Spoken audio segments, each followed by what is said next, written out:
نعبد إلا بالله العلي العظيم. أعوذ بالله السميع العليم من الشيطان اللعين الرجيم. بسم الله الرحمن الرحيم.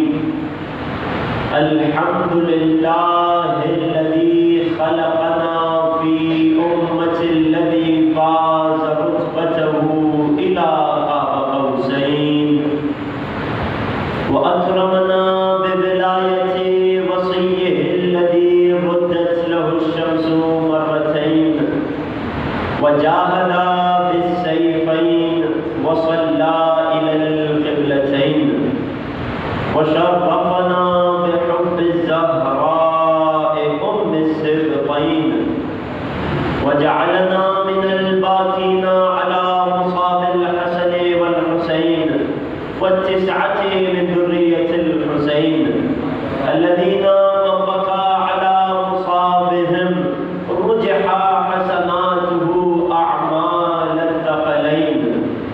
والصلاة والسلام والتحية والإكرام على أشرف الكونين رحمة للدارين جد الحسنين أعني أبا القاسم محمد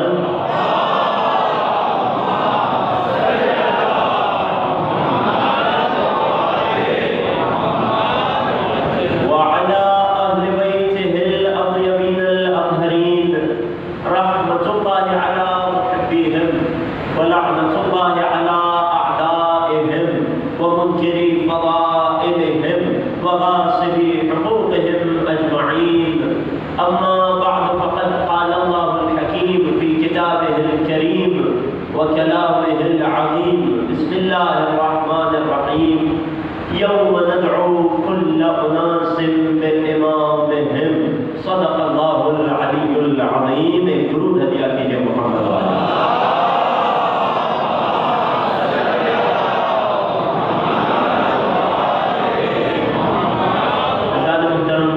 نوجوانان، بزرگان، عزاداران سید الشہداء، السلام علیکم ورحمۃ اللہ.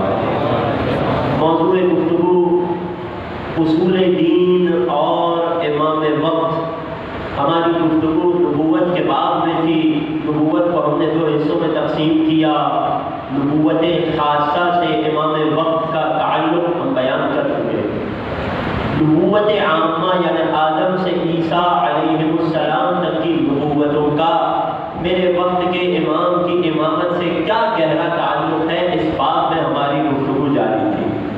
اگر فہرست مطالب اذہان عالیہ میں محفوظ ہے تو یاد ہوگا کہ ہم نے نبوت عامہ اور امام وقت کے تعلق کی بحث کو 3 حصوں میں تقسیم کیا تھا.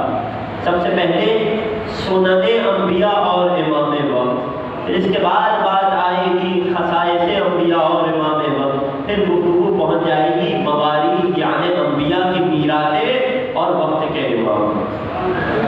سنن انبیاء میں ہماری گفتگو جاری تھی. سنت کا مطلب بیان ہو گیا، خدا کا وہ طریقہ جو اس نے اپنے مختلف انبیاء میں جاری فرمایا.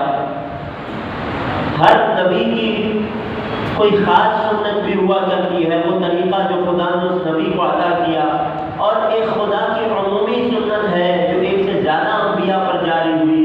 ان تمام کا وقت کے امام سے کیا تعلق ہے، اس بات میں گفتگو جاری تھی.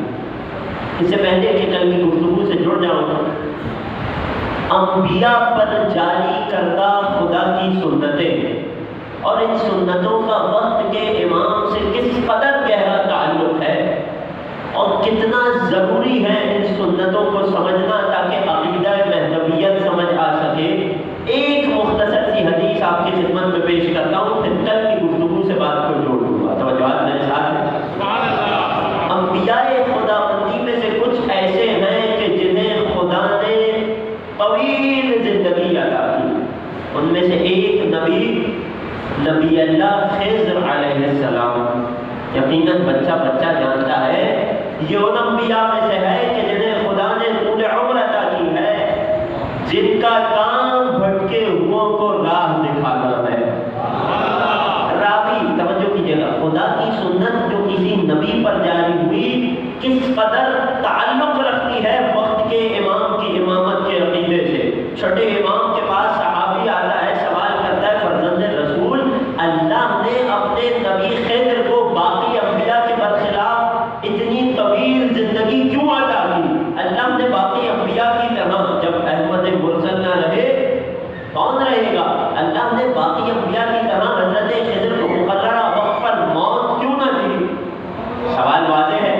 چھٹے امام کا جواب سنیے گا، میں قربان ہو جاؤں میرے صادق آقا پر۔ فرماتے ہیں اللہ نے خضر کو اتنی طویل زندگی اس لیے عطا کی تاکہ خضر کی طولانی زندگی ہمارے قائم کی طولانی عمر پر دلیل بن جائے۔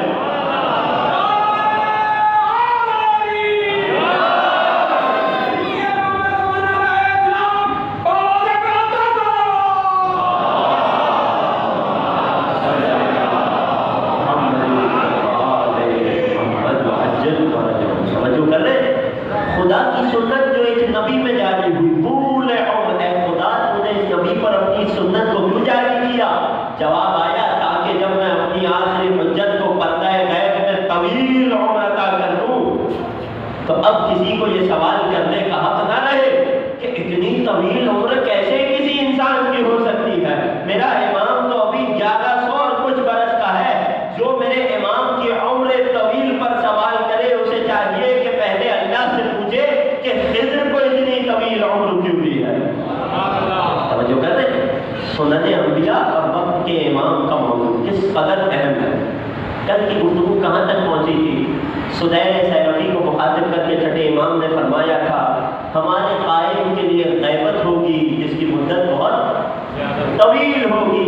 سدیر نے سوال کیا تھا لما ذالک یا رسول اللہ، فرزند رسول اللہ سبب کیا ہے؟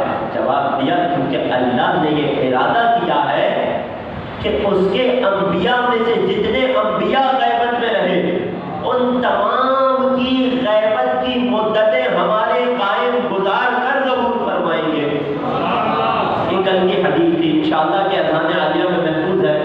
اس حدیث سے ہم نے کچھ نتائج حاصل کیے تھے، ان میں سے ایک نتیجہ ایک سوال کی مانند تھا۔ وہ کیا تھا کہ ایک طرف تو امام معصوم بتلا رہے ہیں معتبر حدیث میں کہ اس وقت تک حضرت قائم کا ظہور نہیں ہوگا جب تک تمام غیبت میں رہے ہوئے انبیاء کی غیبت کی مدتوں کو نہ گزار لیں۔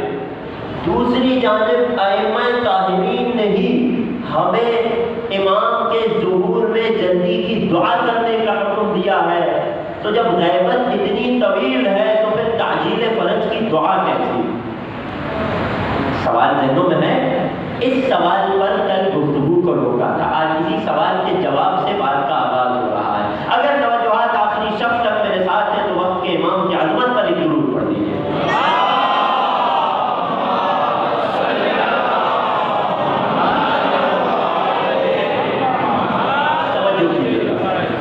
چھٹے امام نے جب سدیر پر سے یہ راز اٹھا دیا، اس راز کو افشا کیا کہ قائم اس وقت تک ظہور نہیں فرمائیں گے جب تک تمام انبیاء کی غیبتوں کی مدتیں پوری نہ کر لیں۔ توجہ کیجیے گا، تو اس وقت امام نے آخری حجت کی غیبت کی زیادہ سے زیادہ مدت نہیں بتائی، بلکہ جو امام نے بتایا وہ دور غیبت کا کم ترین حصہ تھا۔ توجہ کیجیے گا، تھوڑا سا غور کیجیے گا میرے نوجوان لوگ۔ امام نے سدیر کو جو بتایا یہ وقت کے امام کی غیبت کی کم ترین مدت ہے، یعنی کیا؟ اس وقت تک ظہور نہیں فرمائیں گے جب تک تمام انبیاء کی غیبتوں کے جتنی مدت نہ گزار لے، یعنی کیا؟ یعنی کم از کم اس وقت تک تو غیبت میں رہیں گے جب تک تمام انبیاء کی غیبت نہ گزر جائے، اس کے برابر مدت نہ گزار لے۔ اے مولا زیادہ سے زیادہ غیبت کی مدت کیا ہوگی؟ توجہ کر رہے ہیں؟ اس وقت تک ظہور نہیں ہوگا جب تک تمام مدتیں نہ گزر جائیں، لیکن کیا اس کے بعد فوراً ظہور ہو جائے گا؟ نہیں، یہ خدا نے نہیں بتایا۔ توجہ کر رہے ہیں؟ بات محسوس کر رہے ہیں؟ بات مشکل تو نہیں ہے انشاءاللہ۔ زیادہ سے زیادہ کتنے وقت اور مدت تک میرا آقا غیبت میں رہے گا یہ امام نے نہیں بتایا، یہ خدا کے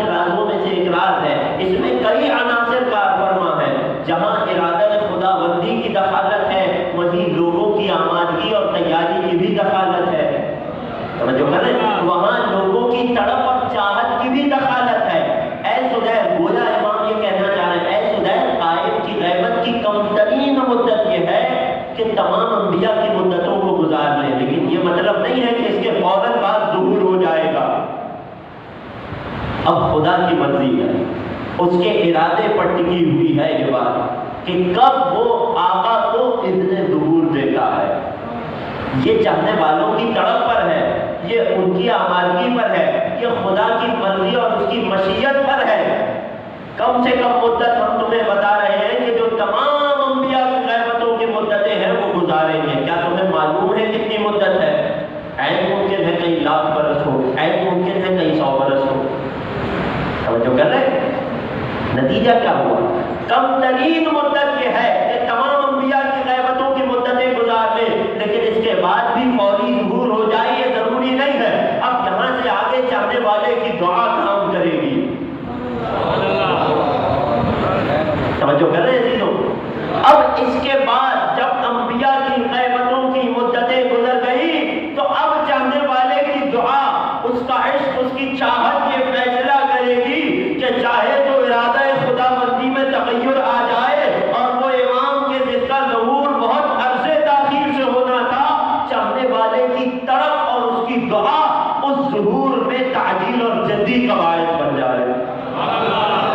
اگر تمام تک بات پہنچ گئی ہے تو وقت کے امام کی عظمت پر ہی درود پڑھیں۔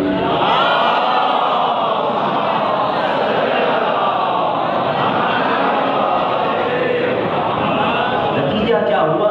ہماری ذمہ داری یہ ہے کہ ہر وقت تعجیل فرج کی دعا کرتے رہیں، ہر وقت ظہور میں جلدی کی دعا کرتے رہیں، ہر وقت آل محمد کی آسانی اور کشائش میں جلدی کی دعا کرتے رہیں۔ اور جو کریں دینوں بات کو ایک منزل اور آگے بڑھاتا ہوں۔ چھٹے امام کا یہ کہنا، یہ فرمانا کہ تمام انبیاء کی غیبتوں کی مدتیں، خدا کی سنت تھی نا، ہر نبی کو، جس نبی کو بھی غیبت دی ایک خاص مدت تک ایک خاص طریقے سے دی، یہ اس نبی پر جاری کردہ خدا کی سنت تھی۔ یہ ساری غیبتوں کی سنتیں اور ان کی مدت وقت کے امام میں جمع ہو جائے گی۔ یہ تھی ایک سنت خدا جو مختلف انبیاء میں جاری ہوئی اور وقت کے امام میں جاری ہوگی۔ یہ تھی عمومی سنت۔ کچھ خصوصی سنت خدا بندی کو بیان کرنا چاہتا ہوں جو مختلف انبیاء میں مختلف رہی لیکن وقت کے امام میں جمع ہوگی۔ اگر توجہات میرے ساتھ ہیں، وہی کتاب شیخ صدوق نے جسے آقا کے امر اور ان کے حکم پر لکھا، کتاب کمال الدین، روایت میرے اور آپ کے چوتھے سرکار امام زین العابدین علیہ الصلوۃ والسلام،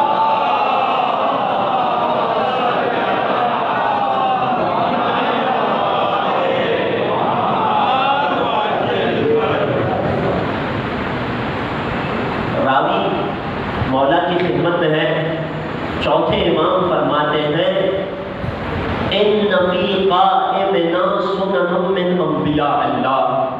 سنن انبیاء اور قائم کی بحث کتنی زیادہ اہم ہے، توجہ کیجیے گا۔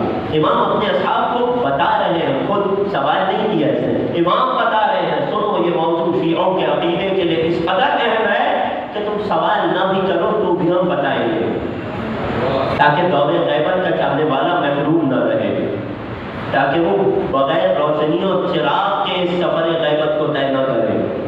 فرماتے ہیں ان فی قائمنا سنن من انبیاء اللہ، ہمارے قائم میں خدا کے کئی انبیاء کی سنتیں جاری ہوگی۔ مولا کتنے انبیاء کی سنتیں؟ مختلف روایات ہیں۔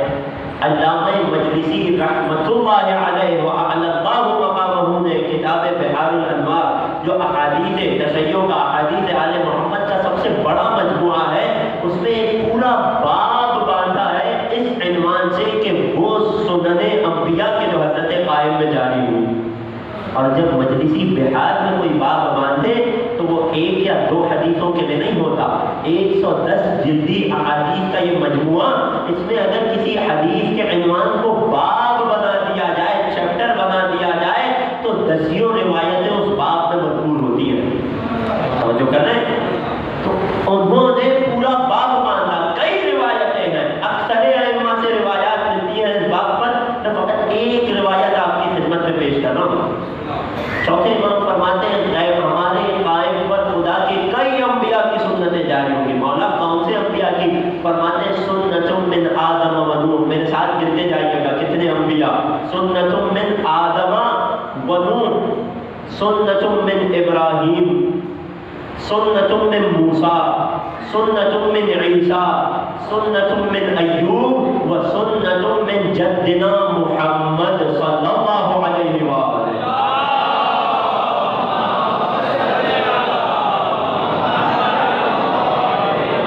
توجہ کر رہے ہیں؟ امام نے کتنے انبیاء کی دعائیں؟ 7 انبیاء۔ پہلے 2 انبیاء ہمارے بابا آدم اور نبی اللہ نوح کی سنت جاری ہوگی، نبی اللہ ابراہیم کی سنت جاری ہوگی، کس میں؟ ایک امام میں۔ نبی اللہ موسیٰ کی سنت جاری ہوگی، نبی اللہ عیسیٰ کی سنت جاری ہوگی، نبی اللہ ایوب کی سنت جاری ہوگی، اور ختمی مرتبت کی سنت بھی جاری ہوگی۔ 7 انبیاء کی سنتیں جاری ہوگی۔ یہ فقط ایک روایت ہے، توجہ کر رہے ہیں؟ کئی روایتیں اور بھی ہیں، انشاءاللہ وقت رہا تو آگے ذکر کروں گا۔ کئی حضرت یعقوب کی سنت کا تذکرہ، کئی حضرت یوسف کی سنت کا تذکرہ، توجہ کر رہے ہیں؟ یہ بات اتنی آسان نہیں ہے۔ یہ غیبت کے زمانے میں معرفت امام کو حاصل کرنے کے لیے ایک اہم دروازہ ہے، سنن انبیاء کو سمجھنا، گزشتہ انبیاء کی حیات طیبہ کو سمجھ لینا۔ مولا وہ کون سی سنتیں ہیں انبیاء کی؟ توجہ کیجیے گا، فرماتے ہیں اما سنت آدم و نوح، جہاں تک ہمارے بابا آدم اور نبی اللہ نوح کی سنت کی بات ہے، نبی 2 ہیں، ان دونوں میں ہی خدا کی ایک سنت جاری ہوئی، اور وہ سنت ہمارے قائم میں بھی جاری ہوگی۔ وہ کیا سنت ہے؟ فرماتے ہیں فطول العمر، عمر کا انتہائی طولانی ہونا۔ حضرت آدم کی عمر تو ہمیں نہیں معلوم، ذرا نبی اللہ نوح کی عمر کا جائزہ تو لیجئے۔ قرآن کی آیت کہتی ہے کہ 950 عامن، 950 برس، یہ نوح کی عمر نہیں ہے، یہ وہ عرصہ ہے جس دوران نبی اللہ نوح اپنی قوم میں تبلیغ کرتے رہے۔ پھر وہ کشتی بنانے کا عرصہ الگ ہے، وہ طوفان نوح کے درمیان کا عرصہ الگ ہے، اور اس کے بعد نبی اللہ نوح نے جو زندگی جو حیات گزاری مومنین کے درمیان، وہ حیات الگ ہے۔ جو کر رہے ہیں اتنی طویل عمر فقط نبی اللہ نوح کی۔ بعض روایات میں 1150 سال ملی، بعض میں 1250 سال ملی، لیکن قدر متیقن قطعی بات جس پر تمام عالم اسلام متفق ہے، وہ کیا ہے کہ قرآن نے جس عدد کو بیان کیا کہ 950 برس نوح اپنی قوم میں رہے۔ 950 برس نبی اللہ نوح اپنی قوم میں تبلیغ کرتے رہے۔ چوتھے امام نے اس بات کو بیان فرما کے ایک بہت بڑے اعتراض کو قیامت تک کے لیے ختم کر دیا۔ تو اب اگر قیامت تک آل محمد کے چاہنے والے کسی غائب امام کا پر عقیدہ رکھے اور اس امام کی طولانی عمر کے قائل ہو، اور اس بات کے قائل ہو کہ خدا نے انہیں غیبت میں اتنی طویل عمر عطا کی ہے، تو اب کسی ایسے شخص کو اعتراض کا حق نہیں ہے کہ جو قرآن پر ایمان رکھتا ہو۔ جو سوال ہم سے امام زمانہ کی عمر پر ہوگا، وہی سوال ہر مسلمان سے حضرت نوح کی عمر پر ہوگا۔ وہ انگریزی کا بڑا مشہور محاورہ ہے جس کا ترجمہ یہ ہے کہ جن کے اپنے گھر کانچ کے ہوں وہ دوسروں پر پتھر نہیں مارا کرتے۔ اگر بات پہنچ گئی ہے تو ایک درود پڑھے محمد والے۔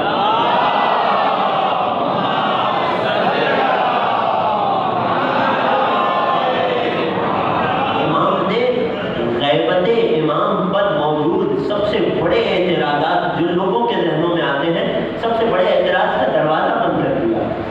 کیا تمہیں خدا کی قدرت میں کوئی شک ہے؟ کیا پہلی بار دنیا میں ایسا ہو رہا ہے کہ خدا نے اپنی حجت کو اتنی طویل عمر دی ہو؟ نہیں، پہلی بار نہیں ہو رہا۔ کئی انبیاء ہیں، حضرت خضر کی مثال دی، حضرت عیسیٰ اب تک حیات ہیں، حضرت نوح جنہوں نے اتنی طویل عمر اپنے لوگوں اپنی قوم کے درمیان گزاری۔ تو یا تو تمہیں خدا کی قدرت پہ شک ہے، توجہ کر رہے ہیں، یا قرآن صحیح سے نہیں پڑھا۔ تیسری کوئی بات نہیں ہو سکتی۔ اب اگر کوئی بھی وقت کے امام کی طویل عمر پر اعتراض کرے تو دو ہی باتیں ہو سکتی ہیں، یا خدا کی قدرت پہ شک ہے، یا قرآن صحیح سے نہیں پڑھا، تیسری کوئی بات نہیں ہو سکتی۔ اس اعتراض کی کوئی گنجائش نہیں بنتی غیبت امام کے عقیدے پر کہ امام کی عمر اتنی طویل کیسے ہو سکتی ہے۔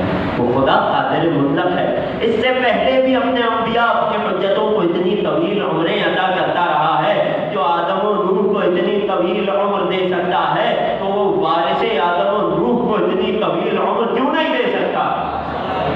جو مریم کے بیٹے عیسیٰ کو اتنی طویل عمر دے سکتا ہے وہ فاطمہ کے لال کو اتنی طویل عمر کیوں نہیں دے سکتا؟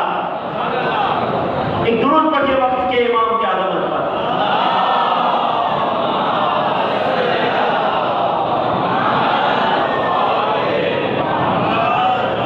محسوس کر رہے ہیں عزیزوں سنن انبیاء کی بحث کس قدر اہم ہے عقیدہ مہدویت کو سمجھنے کے لیے اور اس عقیدے پر یقین محکم رکھنے کے لیے۔ دو انبیاء کی ایک سنت۔ تیسرے نبی کون تھے جو چوتھے امام نے بیان فرمائے؟ نبی اللہ ابراہیم علیہ السلام۔ اے مولا نبی اللہ ابراہیم کی، ابراہیم تو نبی بھی ہے، رسول بھی ہے، خلیل بھی ہے، امام بھی ہے، اے امام ان کی کون سی سنتیں ہیں جو قائم میں جاری ہوں گی؟ فرمایا دو سنتیں ہیں۔ آدم و نوح کی ایک سنت تھی، نبی اللہ ابراہیم تنہا کی دو سنتیں ہیں جو وقت کے امام میں جاری ہوں گی۔ مولا کون سی دو سنتیں؟ فرمایا پہلی ہے خفاء الولادہ، ولادت کا پوشیدہ رہنا۔ دوسری ہے والاعتزال عن الناس، لوگوں سے لا تعلقی اختیار کرنا، لوگوں سے عزل کر کے رہنا، لوگوں سے دور رہنا۔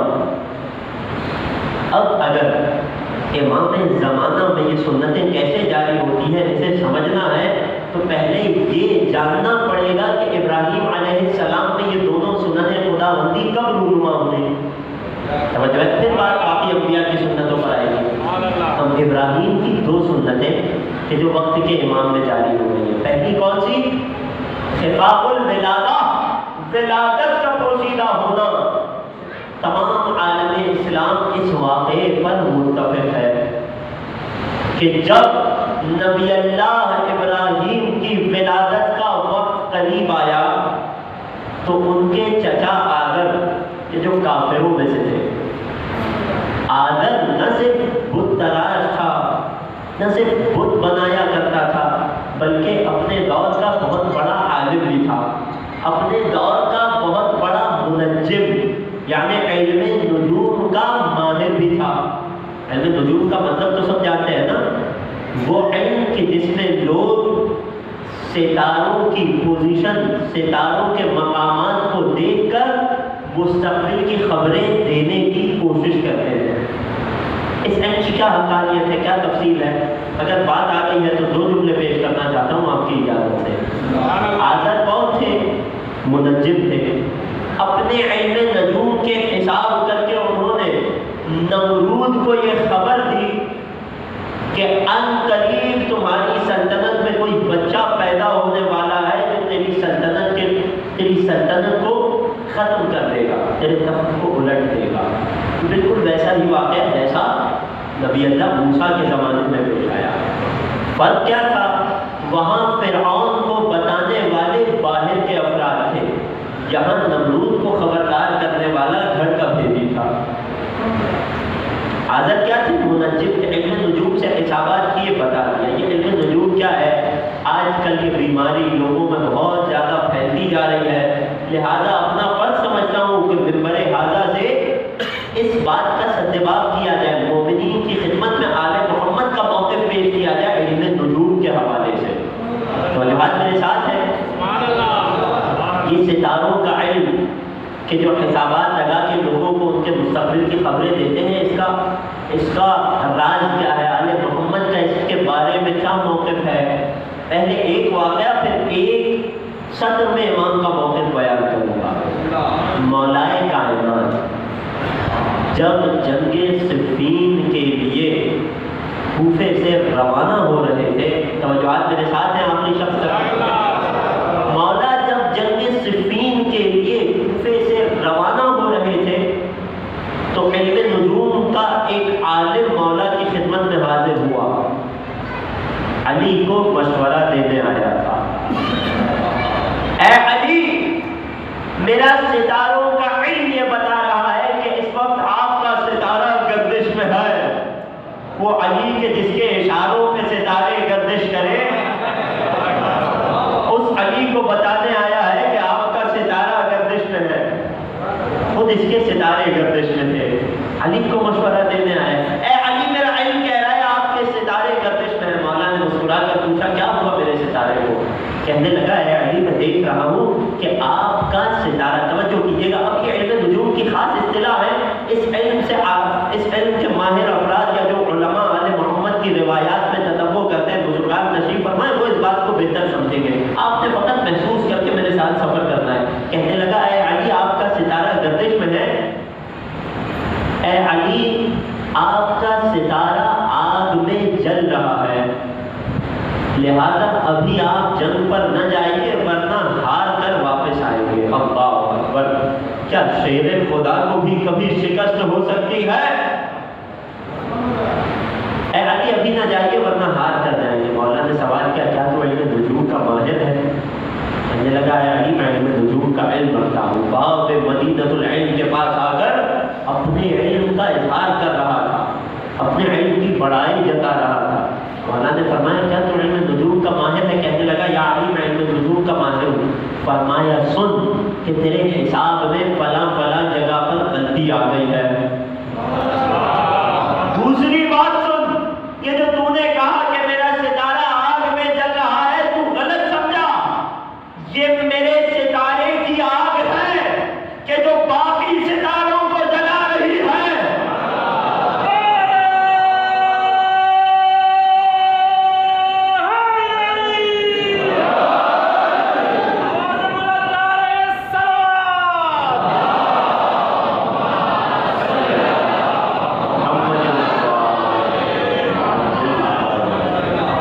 یہ مجھ علی کے ستارے سے آگ نکل رہی ہے جو حاکم شام کے ستاروں کو جلانے جا رہی ہے. علی کے سامنے علم نجوم کا اظہار. چھٹے امام نے قاعدہ دے دیا. اے اہل بیت کے چاہنے والوں، دو قاعدے پیش کرتا ہوں آپ کی خدمت میں، ایک عمومی قاعدہ اور ایک علم نجوم کے حوالے سے قاعدہ.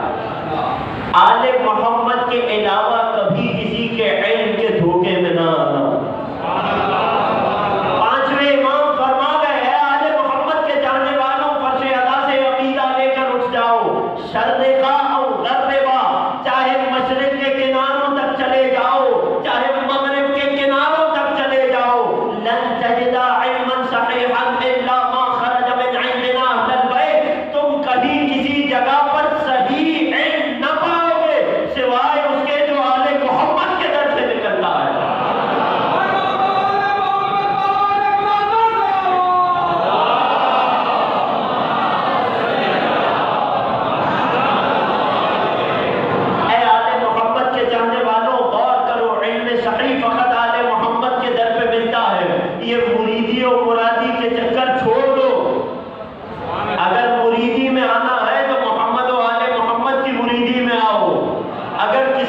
پیر بنانا ہے تو علی مولا کو بناؤ.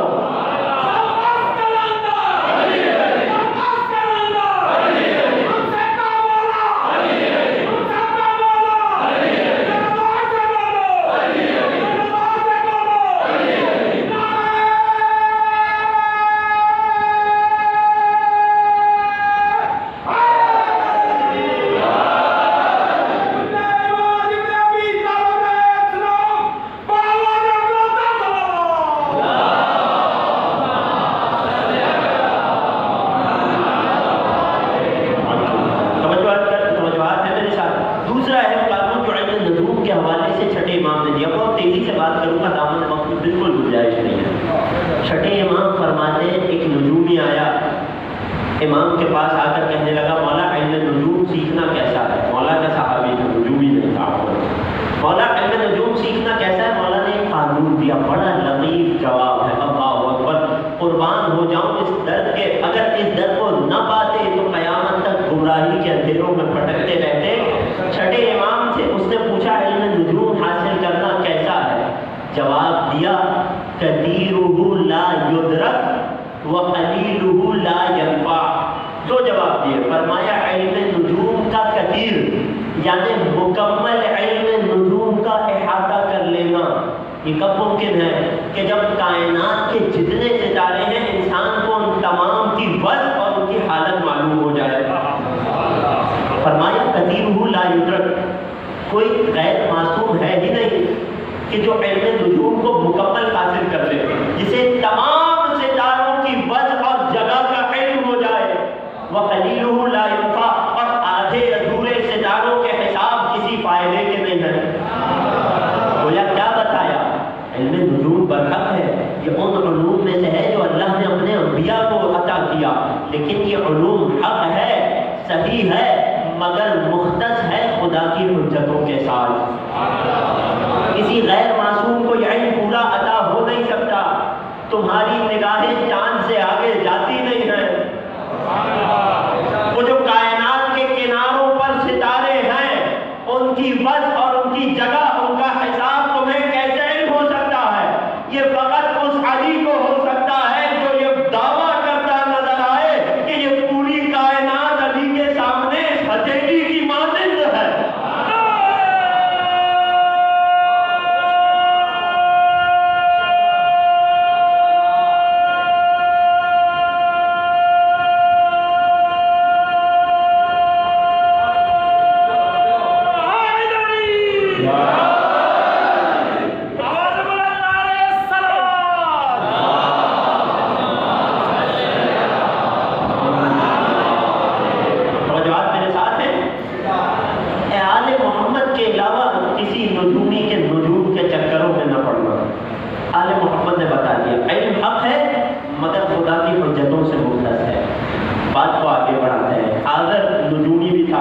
نمرود کو خبر کی ایک بیٹے کی ولادت ہوگی، ایک بچہ پیدا ہوگا، تمہاری سلطنت کو پلٹ دے گا، کیا کیا جائے؟ نمرود نے حکم دیا جتنی مائیں میری سلطنت میں حامل ہیں ان تمام کے شکموں کو چاک کیا جائے، نکال کر بچوں کو قتل کر دیا جائے.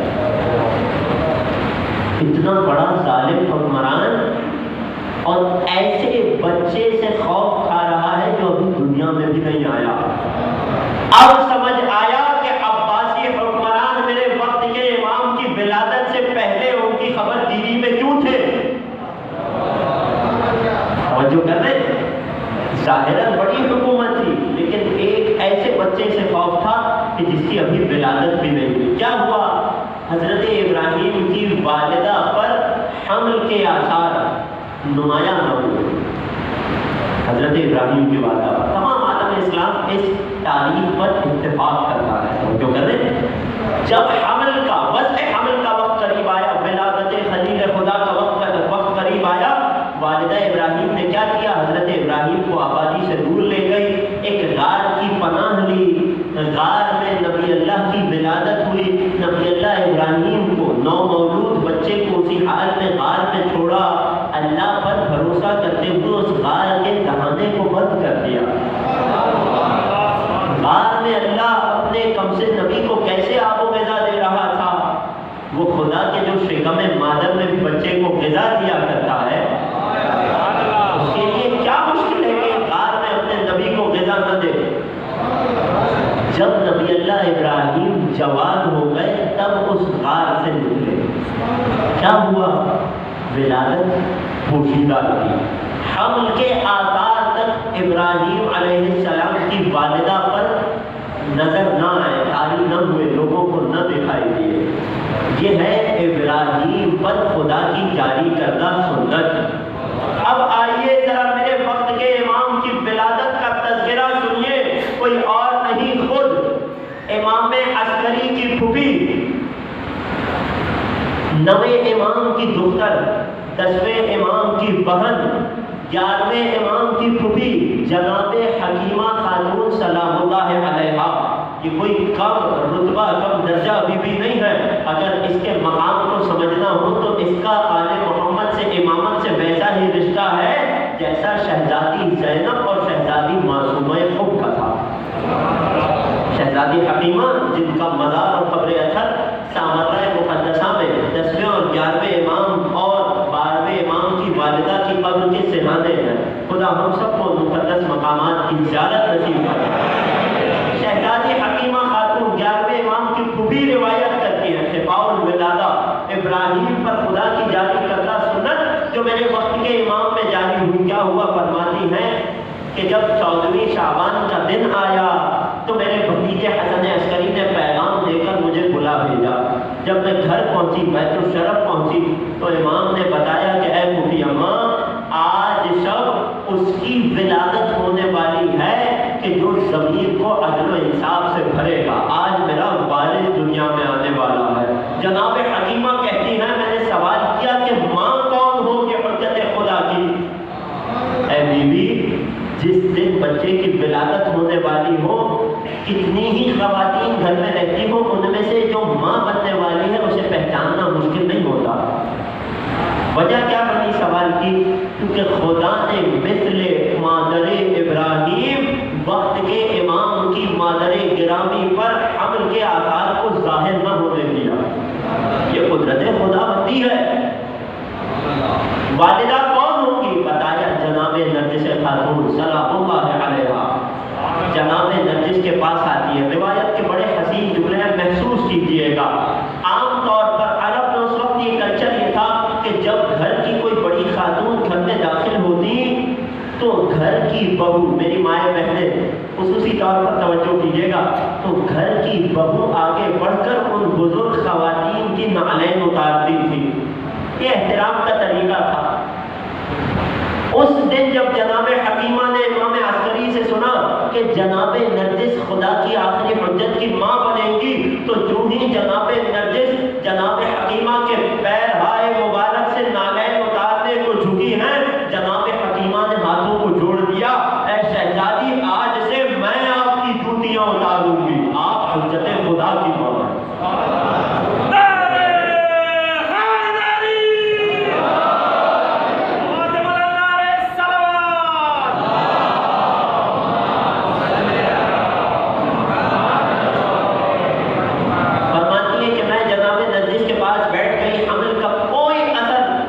ظاہر نہ تھا، یہاں تک کہ نصف شب قریب آ گئی، عشاء کا وقت آیا، میں اپنے بستر پر آرام کی غرض سے چلی گئی، جناب نرجس بھی اپنے بستر پر تشریف لے گئی۔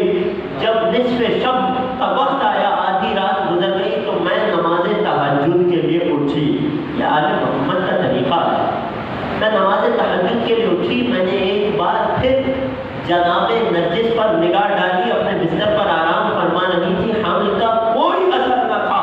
فرماتی ہے، توجہ کیجئے گا آخری شخص، فرماتی ہے ایک لمحے کو فقط میرے ذہن میں خیال آیا کہ شاید آج حجت خدا کی ولادت نہ ہوگی۔ برابر والے حجرے سے امام معصوم کی صدا آئی، امام عسکری کی صدا آئی، اے پھوپھی اماں، امر خدا میں شک نہ کیجئے گا۔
یہ بات آج اپنے ذہنوں میں گرہ باندھ کے اس فرش ادا سے اٹھیے گا کہ ائمہ معصومین کا ظہور نہیں ہوتا، ولادت ہوتی ہے۔ مجھے آل محمد پر ان سے زیادہ عقیدہ نہیں ہے، مجھے آل محمد کی معرفت خود ان سے زیادہ نہیں ہے۔ علی کا یہ لقب مولود کعبہ، جس کی ولادت کعبے میں ہوئی ہو، یہ امام معصوم نے ہمیں دیا ہے۔ ولادت کا لفظ معصوم کے لیے خود معصوم نے استعمال کیا ہے۔ یہ بات واضح ہو گئی۔ یہاں یہ بات بھی اپنے ذہنوں سے گرا لگا کے اٹھیے گا کہ معصوم کی بھی یقیناً ولادت ہوتی ہے، ظہور نہیں ہوتا، لیکن معصوم کی ولادت کی کیفیت میرے اور آپ کی ولادت جیسی نہیں ہوتی۔ جو کر رہے ولادت ہوتی ہے، کیوں؟ کیونکہ امام معصوم نے بتایا ہے، کیفیت وہ نہیں ہوتی۔ ہماری ولادت کی بات کے بعد ہماری مائیں مصلی عبادت پر نہیں جا سکتی۔ یہ امام معصوم ہوتا ہے، ادھر ولادت ہوتی ہے، ادھر بیٹا بھی ماں بھی سجدہ الہی میں گر جاتے ہیں۔ یہ دونوں باتیں ذہن میں رکھیے گا۔ آل محمد کے بارے میں نہ افراد اچھا ہے نہ تفرید اچھی ہے۔ جو کر رہے ہیں حد وسط میں رہنا ہے، جیسا امام نے بتایا ہے ویسا عقیدہ رکھنا ہے۔ بات کو آگے بڑھاتے ہیں۔ ولادت ہوئی، فرماتی ہے میں نے حجت خدا کو گودی میں لیا اور پیشانی مبارک کا بوسہ دیا۔ کیا خوش نصیبی ہے جناب حکیمہ کی، خدا کی آخری حجت کی پیشانی مبارک پر بوسہ دے رہی ہے۔ 11ویں آقا کی صدا آئی برابر والے حجرے سے، اے بھوٹی اماں میرے بیٹے کو میرے پاس لے آئیے۔ جناب نرجس فرماتی ہے میں نے آقا حسن عسکری کی گود میں ان کا وارث دیا۔ اب باپ اور بیٹے میں راز و نیاز کا آغاز ہوا۔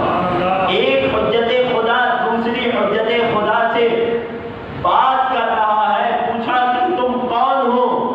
جواب قرآن کی آیت سے دیا، میں وہی ہوں کہ جس کے بارے میں خدا نے قرآن میں فرمایا ہے هو الذی ارسل رسولہ بالہدی والدین الحق لیظہرہ علی الدین کلہ ولو کرہ المشرکون۔ میں وہی ہوں جس کے بارے میں خدا نے قرآن میں فرمایا کہ اللہ نے اپنے رسول کو بھیجا ہے۔ کیوں بھیجا ہے؟ تاکہ اس رسول کے دین کو تمام ادیان پر غالب کر دے، چاہے مشرکین کو کتنا ہی برا کیوں نہ لگے۔ میں وہی ہوں کہ جس کے بارے میں خدا نے فرمایا ہے یریدون ان یطفئوا نور اللہ بافواہہم، کفار چاہتے ہیں کہ نور خدا کو اپنی پھوکوں سے بجھا دے۔ واللہ متم نورہ، خدا اپنے نور کو قائم کر کے رہے گا، ولو کرہ المشرکون، مشرکوں کو جتنا ہی برا کیوں نہ لگے۔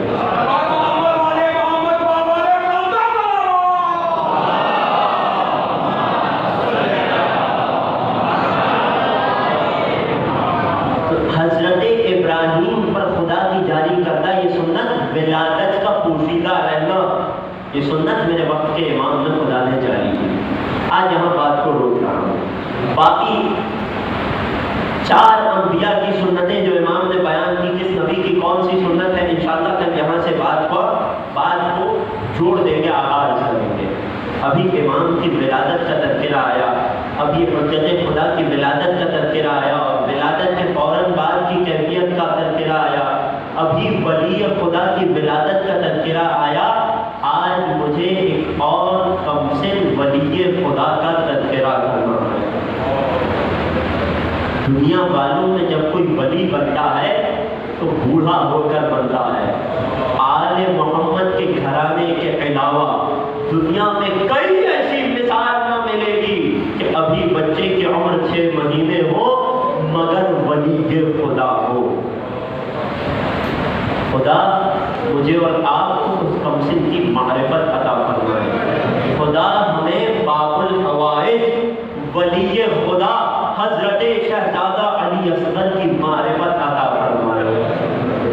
علی اصغر کی عمر پر نہ جانا، یہ بچہ 6 مہینے میں کار انبیاء انجام دے رہا ہے، یہ بچہ 6 مہینے میں امامت کی حفاظت کر رہا ہے۔ وقت بہت گنجائش نہیں ہے، مختصر جملے آپ کی خدمت میں پیش کروں گا، لیکن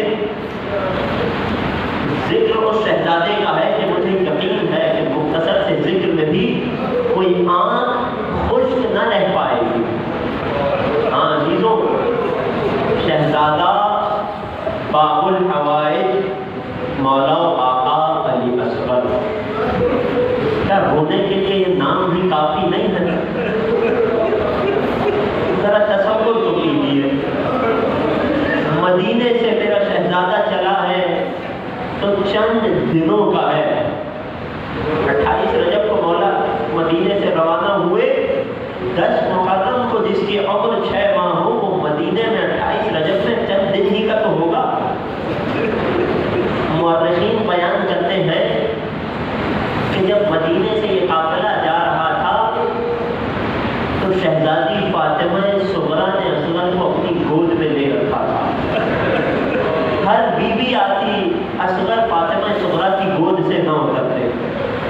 اپنی بہن کو تنہا مدینے چھوڑ کر جانے پہ یہ بھائی تیار نہ تھا. شہزادی زینب آئیں، شہزادی ام رباب آئیں، بچہ نہیں آ رہا. شہزادی سکینہ آئیں، یہ بچہ نہیں آ رہا. خود آقا حسین تشریف لائے، اصغر کے کانوں میں کچھ کہا ہے، بچہ پمک کر اپنے بابا کی گودی میں آ گیا. نہیں معلوم حجت خدا نے ولی خدا کے کان میں کیا سرگوشی کی. شاید یہ کہا ہو، اے اصغر اگر آج تم نہ چلے تو قیامت تک کی بے اولاد ماؤں کو اولاد کس کے در سے ملے. اے اصغر خدا کی مشیت یہ ہے کہ تیرا جھولا جل جائے گا مگر قیامت تک کی کئی ماؤں کے جھولے آباد ہو جائیں گے. اے اصغر خدا کا ارادہ یہ ہے کہ تیری ماؤں میں رباب کی گودی اجڑ جائے گی مگر قیامت تک کئی ماؤں کی گودیاں آباد ہو جائیں گی. اے اصغر کربلا مکمل نہ ہو سکے گی تیرے بغیر. بچہ پمک کر باپ کی گودی میں آ گیا. القصہ مختصر، روز عاشور آیا